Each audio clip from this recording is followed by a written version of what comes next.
माध्य विचलन किसे कहते हैं और माध्य विचलन की गणना कैसे करते हैं, इन दोनों पॉइंट के बारे में इस वीडियो में हम बात करेंगे।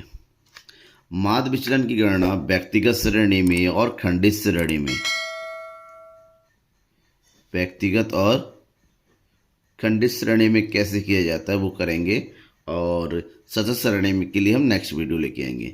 सबसे पहले समझना होगा कि माध्य विचलन क्या है। माध्य विचलन यानी कि इसका मतलब ये हुआ कि जो पद रखें, पदों के माध्य का विचलन निकालना ही माध्य विचलन होता है। इसका मतलब ये हुआ कि किसी सांख्यिकी माध्य, चाहे वो समांतर माध्य हो या मध्यिका हो या बहुलक हो, इनके द्वारा विभिन्न मूल्यों के विचलनों का औसत होता है। यहाँ पर क्या किया जाता है, जो भी पद दिया होता है उन पदों का माध्य निकाला जाता है। और ये माध्य समांतर माध्य से भी हो सकता है, माध्यिका से भी हो सकता है और बहुलक से भी हो। इनके माध्यम से जो भी माध्य निकालते हैं उसके बाद उनका निकाला जाता है विचलन।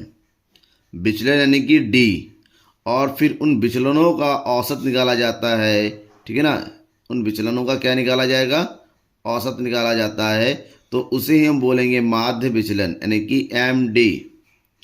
अब यहाँ पर माध्य विचलन का जो चिन्ह होता है, ध्यान में रखिएगा, वो होता है डेल्टा।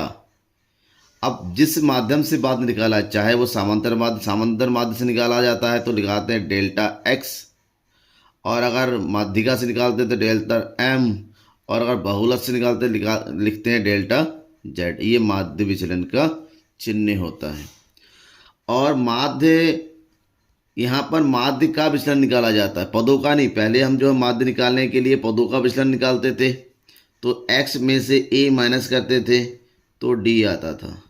बट यहाँ पर जो है, जो माध्य होते हैं यानी कि जो हमने मीन मीडियन मोड निकाला, उनका विचलन निकाला जाता। तो यहाँ पर जो d होता है, d को लिखा जाता है दो खड़े सीधी लाइन में के बीच में d लिखा जाता है।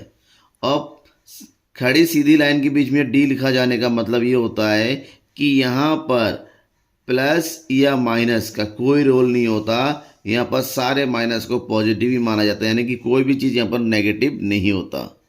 इसका मतलब होता है कि यहाँ पर हमें पॉजिटिव नेगेटिव देखने की ज़रूरत नहीं होती है। यहाँ पर प्लस माइनस के निशानों का कोई मतलब नहीं होता है। जबकि विचलन निकालते वक्त जो प्लस में आते थे उसको जोड़ दिया जाता था, जो माइनस में आता था उसको घटा दिया जाता था, उसके बाद डेविएशन का टोटल निकालते थे। लेकिन यहाँ पर विचलनों के लिए हमें प्लस माइनस देखने की ज़रूरत नहीं होती है। ठीक है, अब यहाँ पर माध्य विचलन निकालने के लिए कुछ पॉइंट का पता करना पड़ेगा, उसके बाद हम न्यूमेरिकल कर सकेंगे। न्यूमेरिकल करने से पहले सब चैनल को सब्सक्राइब नहीं किया है तो ज़रूर सब्सक्राइब कर लीजिएगा। ठीक है, दोस्तों को इसमें शेयर भी कर दीजिएगा।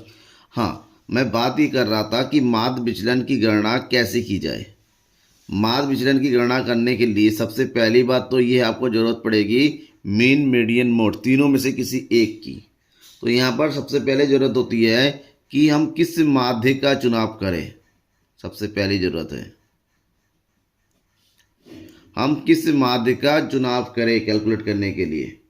ठीक है, अब जिस हिसाब से क्वेश्चन में आपको कहा जाएगा, नॉर्मली तो है बहुलक का प्रयोग बहुत कम किया जाता है, मैक्सिमम माध्यिका या मध्यिका का प्रयोग किया जाता है, समांतर माध्य या फिर मध्यिका का प्रयोग किया जाता है यहाँ पर। ठीक है ना, पहले पॉइंट में ये हो गया, चुनाव कर लीजिए। क्वेश्चन में कहा गया बहुलक से निकालिए तो बहुलक से करेंगे। फिर कहा जाता है यहाँ पर बीजगणितीय चिन्हों की उपेक्षा, बीजगणितीय चिन्हों की उपेक्षा की जाती। मतलब यहाँ पर जब डेविएशन निकालते हैं तो प्लस माइनस को ध्यान रखने की कोई ज़रूरत नहीं होती है। जब प्लस माइनस को ध्यान नहीं रखते हैं तो डी को हम सीधे खड़ी रेखा लाइन में बंद करके रखते हैं इस तरह से। ठीक है, और लास्ट में होता है विचलनों का माध्य, विचलनों का माध्य। अब यहाँ पर विचलनों का माध्य निकाला जाता है। ठीक है, इसका मतलब ये हुआ कि हम जो है x में से मीन या मीडियन को माइनस करते हैं। अब कैसे करेंगे, क्वेश्चन को सॉल्व करते हुए मैं आपको बताऊंगा। ठीक है, अब उसके बाद संकेतक आपको पता ही दिया है कि यहाँ पर हम जो है चिन्हों का प्रयोग करेंगे। अब आपको पता होना चाहिए कि कैलकुलेशन कैसे करते हैं। कैलकुलेशन करने से पहले फार्मूला देख लीजिए, ठीक है। फार्मूला पढ़ते हैं। फार्मूला का मतलब कैलकुलेशन का तरीका। माध्य विचलन कैसे निकालेंगे? सबसे पहले अगर हमें मीन से निकालना समांतर माध्य, तो फार्मूला हो जाएगा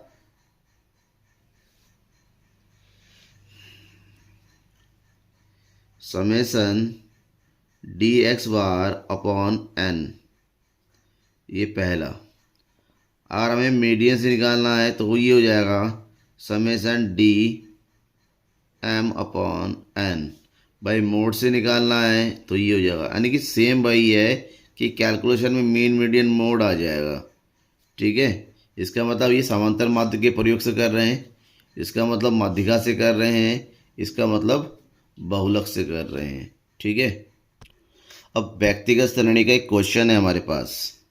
निम्न समग्र से माध्य विचलन की गणना करिए माध्य और माध्यिका से। इसका मतलब आपको समांतर माध्य निकालना होगा और माध्यिका निकालना होगा। क्वेश्चन हमारे पास दे रखा हुआ है सीरियल नंबर और ये पद, जहाँ पर केवल पद दे रखे होते हैं, आवृत्ति नहीं होती है, वो व्यक्तिगत श्रेणी होती है।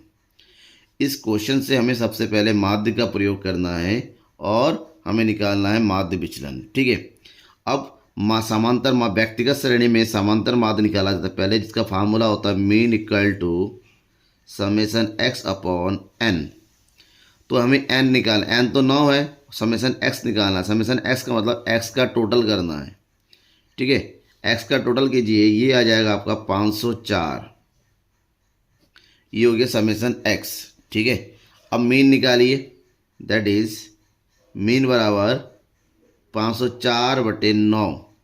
तो 9 से भाग कीजिए, कितना हो जाएगा? 9 पंजे 45, बचेगा 5 4 54, 9 6 54, 56। मीन 56 आ गया यहाँ पर। जब 56 आ गया मीन, इसका मतलब ये हुआ हमें मीन से निकालना है डेविएशन। तो नेक्स्ट स्टेप में क्या किया जाता है, यहाँ पर मीन डेविएशन निकाला जाता है। और मीन डेविएशन निकालने के लिए यहाँ पर निकाला जाएगा डी, और ये हो जाएगा ब्रैकेट में, क्योंकि मीन के थ्रू निकाल रहे हैं। तो D deviation by mean equal to X minus actual mean, यानी कि 56 से भाग कर दीजिए। जो हमने मीन निकाला है ये 56 से एक्स को माइनस करते हुए, पहले क्या मानते थे, हम ए मानते थे, इसके बीच में से कोई एक, लेकिन यहाँ पर ऐसा नहीं है, ठीक है। अब 45 में से 56 माइनस कर देंगे, बचेगा कितना? 56 में से 11, तो ये बचेगा 11, ठीक है। प्लस माइनस का कोई रोल नहीं होता, पहले ही बताने रखा है, तो निशान लगाने की कोई ज़रूरत नहीं है आपको। फिर 56 में से 47 माइनस करेंगे तो बचेगा कितना? 9। 56 में से 49 माइनस करेंगे 7। 56 में से 52 माइनस करेंगे, मतलब उल्टा करना है, 52 में से 56 माइनस करना है, बट हमें माइनस तो करना है बड़े से छोटे को ही। ये हो गया 2। 57 माइनस 56 1, 57 माइनस 56 1, 71 माइनस 56 यानी कि 15, और 72 माइनस 56 यानी कि 16, ये आ गया, ठीक है। अब क्या करना है, हमें फार्मूला चाहिए। हमें क्या चाहिए? हमें चाहिए मीन डेविएशन। ये हो गया mean deviation by mean equal to summation bracket D mean upon N. हमें इस फार्मूले का प्रयोग करना है। फार्मूले के लिए हमें चाहिए समेसन डी एक्स, सबको जोड़ देंगे तो ये आएगा 66, ठीक है। ये कितना आ जाएगा? 66 आ जाएगा। अब जो ये 66 आ जाएगा, इसको उठाइए फार्मूले में रख दीजिए, तो ये हो जाएगा mean division by mean equal to summation D X, कितना हो गया? 66/9। तो 66/9 इसको भाग कीजिए 9 से, कितने आ जाएगा? 9 6 54, 9 7 63, बचेगा 3, 9 3 27, 9 3 27। ये पूरा कटेगा नहीं, ये हमारा आ जाएगा माध्य से माध्य विचलन, यानी कि 7.33। ये हमारा आंसर हो गया पहले मेथड से। अब इसी क्वेश्चन को कहा गया है कि आप प्रयोग कीजिए माध्यिका का, ठीक है। अब माध्यिका का प्रयोग करना है।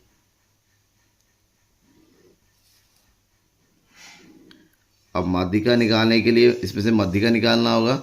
और माध्यिका निकाले फार्मूला क्या लगाते हैं? पहले मीडियन इक्वल टू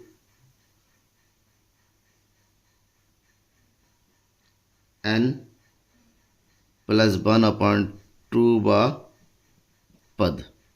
n बराबर है 9, 9 प्लस 1/2 यानी कि ये हो गया 10वां पद। और यहाँ पर 10वां पद, सॉरी 10/2 यानी कि सॉरी ये हो गया 5वां पद।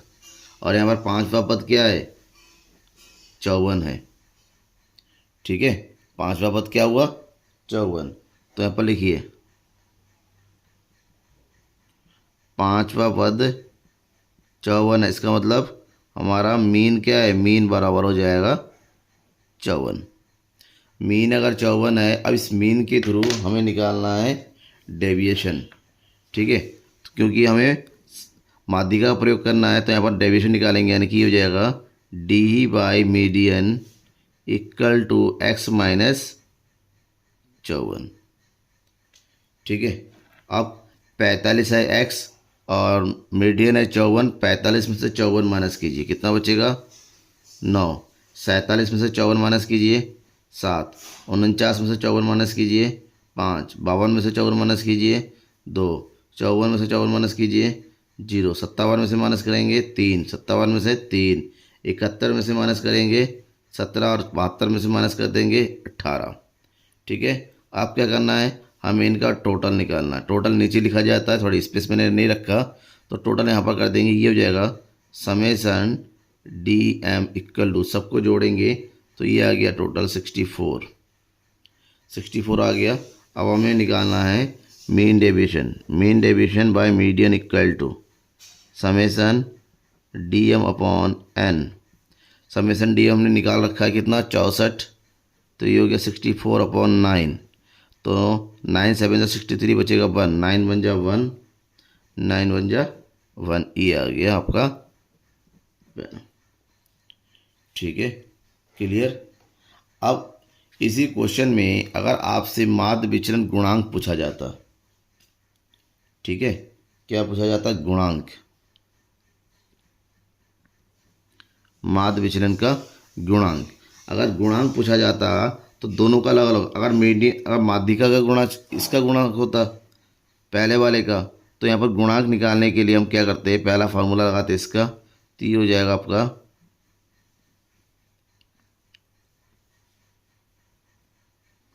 Mean deviation by mean upon mean, यानी कि हो जाएगा 7.33/56। ठीक है, 7/33/56 और कैलकुलेट आगे कितना हो जाएगा? 0.13। ये पहले आए। वहीं पर दूसरे से पूछा जाता तो दूसरे में गुणा का फार्मूला हो जाएगा mean deviation by median upon median. इसका मतलब ये होगा 7.11/54। ये कितना आ जाएगा? 0.13, लगभग। ठीक है, ये गुणांक होता है। गुणांक का मतलब होता है जिस चीज़ का मीन डेविएशन निकाल रहा है, मीन डेविएशन डिवाइडेड बाय उसी का मीन, चाहे वो समांतर माध्य हो, चाहे वो माध्यिका हो, चाहे बहुलक हो, उसी से भाग कर दिया जाता है। ये व्यक्तिगत श्रेणी हो गया। अब ये खंडित श्रेणी का एक एग्जाम्पल है जहाँ पर आपके पास पद भी दिया हुआ है, पदों की आवृत्तियाँ भी दी होती है, यानी कि x पद हुआ और f जो है पदों की आवृत्तियाँ दी हुई हैं। इसमें से माध्य विचलन निकालना है, साथ साथ गुणांक भी निकालना है। और तीनों विधियों का प्रयोग करेंगे, समांतर माध्यिका भी, माध्यिका का भी और बहुलक का भी। सबसे पहले समांतर माध्य का प्रयोग कर लेते हैं। समांतर माध्य में सबसे पहले समांतर माध्य निकालना पड़ता है, ठीक है ना। और आपको पता है नॉर्मली जब हमारे पास खंडित श्रेणी होता है तो माध्य का फार्मूला क्या होता है? माध्य बराबर हो जाता है समेसन fx/n। ठीक है, तो समेसन fx चाहिए और n का मतलब समेसन f। तो समेसन f का टोटल करेंगे तो यहाँ पर f का टोटल करेंगे तो ये कितना हो जाएगा? f का टोटल हो जाएगा 20। हमें fx चाहिए तो f और x को हमने मल्टीप्लाई कर देंगे। 4 2 ज़ा 8, 6 1 ज़ा 6, 8 3 ज़ा 24, 10 6 ज़ा 60, 12 4 ज़ा 48 और 14 3 ज़ा 42, 16 1 ज़ा 16। टोटल कीजिए इसका। अब इसका टोटल जाएगा 204, राइट। तो यहाँ पर आप वैल्यू निकालिए, ये हो गया 204, क्योंकि summation F x upon summation F यानी कि 20। अब 20 से भाग कर देंगे, ये आ जाएगा आपका 10.2 मीन आ गया। अब इस मीन का प्रयोग करेंगे डेविएशन निकालने के लिए। तो डेविएशन का मतलब, ठीक है, खड़े दो लाइन के बीच में यानी कि ब्रैकेट के बीच में dx और फार्मूला हो जाएगा आपका x माइनस मीन। एक्स है ये, इसमें से हम 10.2 को माइनस करते हुए चलेंगे। अगर 4 में से 10.2 को माइनस करते हैं, 4 में से 10.2 को माइनस करते हैं, आपके पास कितना मिलेगा? वो आ जाएगा आपका 6.2। प्लस माइनस का कोई रोल नहीं है यहाँ पर, प्लस माइनस लगाने की कोई ज़रूरत नहीं है। 6 में से माइनस कीजिए, ये आ जाएगा 4.2। 8 में से माइनस कर दीजिए 2.2। 10 में से माइनस कर देंगे 0.2। 12 में से माइनस करेंगे 1.8। 4 में से माइनस करेंगे 3.8 और 60 में से माइनस कर देंगे तो ये आ जाएगा हमारे पास 5.8 dx। अब क्या होता है, समांतर माध्य जब हम खंडित श्रेणी होता है तो यहाँ पर फार्मूला बन जाता है आपका mean deviation by mean equal to summation bracket f d mean upon summation f. हमें एफ डी चाहिए। क्या चाहिए? F d. तो हमने डी तो निकाल लिया, अब डी निकालने के बाद एफ डी निकालना होगा। तो ये हो गया एफ और ये हो गया डी, तो मल्टीप्लाई कर दीजिए, ये हो जाएगा एफ डी बाई मीन। तो 6.2 की मल्टीप्लाई हम 2 के साथ करेंगे, दोनों की मल्टीप्लाई करेंगे तो ये आ जाएगा 12.4। 4.2 की 1 से मल्टीप्लाई कर दीजिएगा 4.2। 2.2 की मल्टीप्लाई 3 से करेंगे तो 6.6। 0.2 को 6 से मल्टीप्लाई करेंगे, ये आ जाएगा 1.2। 18 मल्टीप्लाई 4 यानी कि 7.2। 38 मल्टीप्लाई बाई 3 दैट इज ये आ जाएगा 11.4 एंड 58 मल्टीप्लाई बाई 1 तो हो जाएगा 5.8। अब इसको जोड़ देना है, ठीक है, सबको जोड़िए तो सबका टोटल जो हो रहा है ये आएगा आपका 48.8, ठीक है, 48.8 आ गया। अब इसको उठाइए और फार्मूले में रखिए। फार्मूला क्या है? फार्मूला है समेसन एफ डी एक्स यानी कि 48.8 अपॉन समेसन एफ यानी कि 20। अब 20 से इसको भाग कीजिए। 20 से अगर भाग करते हैं तो हमें कितना मिलेगा? हमें मिलेगा ये 2.44, ठीक है, ये आ गया मीन डेविएशन। अब हमें मीन डेविएशन का गुणांक भी निकालना है, ठीक है, यानी कि मीन डेविएशन बाई मीन का गुणांक। फार्मूला क्या आता है गुणांक का? गुणकान फार्मूला होता है mean deviation by mean upon mean, यानी कि 2.44 अपॉन मीन कितना निकाला था हमने? 10.2। भागा कीजिए, भागा करेंगे ये जगह 0.239। ये मीन डेविएशन पहला से आ गया, मीन डेविएशन बाई मीन। अब वहीं पर हमें अब माध्यिका का प्रयोग करना है, ठीक है। जब हम माध्यिका का प्रयोग करेंगे तो एफ से हमें निकालना पड़ता है सबसे पहले सी एफ। तो ये हो गया 2, 2 पहले होते 2 और 1 3, 3 और 3 6, 6 और 6 12, 12 और 4 16, 16 और 3 19, 19 और 1 20। देखिए टोटल 20 है, यहाँ पर टोटल भी हमारा 20 आ गया, ठीक है। इसी माध्यम से जब हमारे पास सी एफ आ जाता है तो सी एफ का प्रयोग करके सबसे पहले हमें क्या निकालना पड़ता है? माध्यिका। तो यहाँ पर m बराबर हो जाएगा n+1 अपॉन 2 बा पद। तो n यानी कि 20 + 1 बटे 2 यानी कि मतलब 21/2 यानी कि 2 एकम 2 और 2 10.5 बा पद और 10.5 पद ढूंढिए। यहाँ पर कहाँ पर हो गया? इस वाले ग्रुप में, यानी कि यहाँ पर 10.5 पद सी एफ 12 में है, ठीक है। अतः मीडियन कितना हो जाए? जब ये 12 है, पद कितना है? 10, मीडियन बराबर हो गया हमारा 10। मीडियन आ गया। अब मीडियन आ गया, अब मीडियन का प्रयोग कीजिए किसके लिए? डेविएशन निकालने के लिए। तो डेविएशन बाय मीडियन बराबर क्या हो जाएगा, x माइनस 10। x हो गया 4, 4 में से 10 को माइनस कीजिए, कितना आएगा 6, 6 में से 10 को माइनस कीजिए 4, 10 में से 8 में से 10 को माइनस करेंगे 2, 10 में से 10 को 0, ये हो गया 2, 4, ये हो गया 6। हमें चाहिए एफ डी, ठीक है। अब एफ के साथ मल्टीप्लाई कर देंगे, ये हो जाएगा F d by median. Multiply कर दिए एफ से, ये हो गया 6 और 2, 6 2 ज़ा 12, 4 1 ज़ा 4, 3 2 ज़ा 6, 6 0 का 0, 4 2 ज़ा 8, 4 3 ज़ा 12 और 1 6 ज़ा 6, ये आ गया। इसका टोटल कीजिए। अब इसका सबका टोटल करेंगे तो ये आ जाएगा हमारे पास 48, ठीक है। ऐड करके देख लीजिएगा, 2 6 6 12 12 8 20 20 और 8 38, ठीक है। 28 और ये 2 2 4, ये आ गया। अब इसको उठा के हमें क्या रखना है फार्मूले में। फार्मूला क्या बता रहा है, फार्मूला है mean deviation by median equal to summation f d by median upon summation f.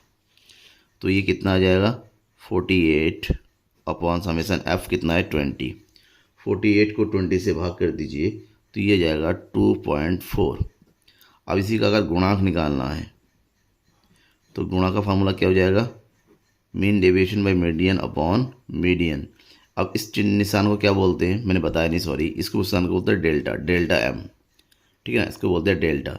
तो ये हो गया 2.4 अपॉन 20, सॉरी मीडियन कितना है 10, 2.4 अपॉन 10, तो ये जाएगा आंसर आपका 0.24। लगभग सेम ही होता है। अब ये दो विधि से निकल के आ गया। तीसरा विधि हमारा क्या लगाना है, तीसरा विधि हमें लगाना बहुलक का, यानी कि मोड जेड। अब बहुलक निकालने के लिए बहुलक चाहिए, बहुलक मतलब जिसकी आवृत्ति सबसे ज़्यादा हो। अब यहाँ पर देखिए ढूंढ के, इसमें सबसे अधिक आवृत्ति किसकी आ रही है, सबसे अधिक आवृत्ति आ रही है इसकी 10 की। जिसकी आवृत्ति सबसे ज़्यादा होती है वही बहुलक होता है। तो यहाँ पर आ गया जेड बराबर कितना आ गया 10। अब हमने क्या किया है, जेड निकाल लिया है, बहुलक निकाल लिया है। अब बहुलक से हमें निकालना है डेविएशन, और यहाँ पे डेविएशन बाय मोड क्या हो जाएगा x माइनस 10। 4 में से 10 माइनस करेंगे कितना आ जाएगा 6, ठीक है। ये बिल्कुल सेम वैसा ही हो रहा है जैसे कि हमने माध्यिका निकाला था। तो 6 4 2 0 2 4 6। अब इसके थ्रू हमें निकालना है क्या चीज़, एफ डी। एफ से मल्टीप्लाई कर देंगे तो समेसन एफ डी जेड, यानी कि 6 और 2 की मल्टीप्लाई 6 दूनी 12, 4 एकम 4, 3 दूनी 6, 6 0 का 0, 4 दूनी 8, 4 3 12, 6 एकम 6। टोटल करेंगे कितना आ जाएगा 48। ऊपर एफ का टोटल कितना है 20। तो हमें निकालना है डेल्टा जेड, यानी कि mean deviation by z equal to summation f d z upon summation f. तो ये हो जाएगा 48 अपॉन 20, इसका मतलब ये हो गया 2.4। अब इसका गुणांक जब निकालेंगे, ठीक है, तो गुणांक बराबर हो जाएगा डेल्टा जेड अपॉन जेड, इसका मतलब 2.4 अपॉन 10। आंसर कितना आ जाएगा 0.24। माध्यिका से और बहुलक से दोनों का आंसर बिल्कुल सेम आ गया, लेकिन एक कोइंसिडेंस है। आप कहेंगे सर हर बार चेंज सेम आएगा, ऐसा ज़रूर नहीं है, ठीक है। अगर आपका बहुलक का पद बदल जाता है तो सेम आंसर नहीं आएगा, ये कोइंसिडेंस है कि एक जैसा। हाँ, जो है पद का मूल हमेशा आसपास ही रहेगा। जैसे 0.39, तो 9 को अगर राउंड अप करेंगे तो 0.24 ही आ जाएगा, ठीक है ना। ये लगभग सेम होता है, थोड़ा डिफरेंस तो उसमें रहता ही है। समझ में आ गया होगा। Thank you. सब्सक्राइब जरूर कीजिए अपने दोस्तों के बीच में और शेयर कीजिए।